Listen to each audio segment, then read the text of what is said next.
Good afternoon, folks. Welcome to Maverick Baking and welcome to another recipe video. The season of love is officially upon us, or at least the commercialized single day of love is upon us, whichever you prefer to call it. And if you, like me, are a little bit too skint for any decent presents to give your loved one this year, I've got your back with this recipe. Today I'm sharing with you guys a recipe for these easy, delicious, and super simple kind of stamp out jammy sandwich cookie biscuit things.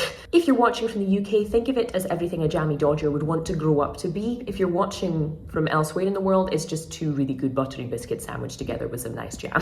Tender, buttery vanilla biscuits with just a pinch of cinnamon in there for flavor and for color, and some really good quality fruit preserves in the middle. In today's video, I'm going to be showing you these made with a pear preserve and also with a kind of forest fruits jam, but you can use whichever flavor of fruit jam or preserve you and your loved one love.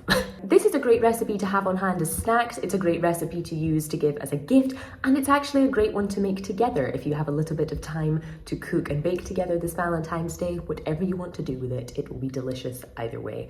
You'll need a little bit of patience when it comes to chilling the dough and doing all of the rolling out and stamping, but I promise it is worth it. Whether you eat them straight out of the oven, still warm with that jam, or whether you wait a little while with the jam sandwiched in between so that those biscuits get even more soft and tender. However you eat these, you're gonna like them. In fact, these could even be made sandwiched with other things. Think a kind of dulce de leche, a caramel, peanut butter even, a Nutella, whatever your loved ones love. As always, the full recipe will be in the description box below, as well as on my website, maverickbaking.com, with all of my other recipes.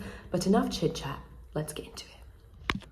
Our biscuits begin with just a little bit of sugar, not too much at all and not as much as you'd expect for something like this. And to that, we're just going to add some nice room temperature butter and a good old splodge of vanilla extract or vanilla bean paste, whatever you have handy. And you're just going to want to combine those and beat them up a little bit together until they're a little bit lighter and fluffier. It doesn't have to be as light and fluffy as you would make it for a cake. Just make sure they're well combined and there's no lumps of anything in there. Then you're going to want to crack in just one large egg and give it a good old battering again until you have something relatively loose. Don't worry if at this point it looks like it's a little bit kind of lumpy or even separated. This is normal when adding liquid to fat in this way, and it will all come perfectly together when we add the dry ingredients. Those being some plain or 00 flour, a pinch of salt, some baking powder, and if you like, a pinch of cinnamon for both a bit of delicious flavor and an extra bit of lovely kind of golden color.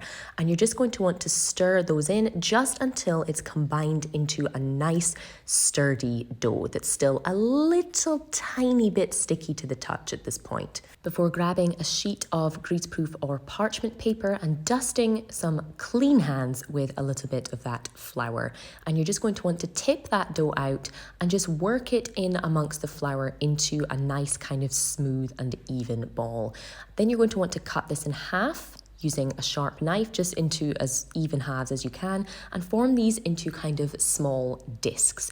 Doing this separately means we'll have an even amount of top halves and bottom halves to our biscuits, and with these two little discs you're going to want to just cover them up with cling film or in a plastic bag and pop them in the fridge to chill and firm up for at least an hour. In the meantime, you can grab your biscuit cutters. I just used a little round fluted one and a heart because it was Valentine's Day. Before removing one of your discs of dough from the fridge, rolling it out with just a little bit of flour underneath. You may need to wait 10 or 15 minutes for it to be kind of nice and malleable before stamping those discs out and baking them in batches. This gives a much more kind of even result because these can take anywhere between kind of 8 to 12 minutes depending on the thickness.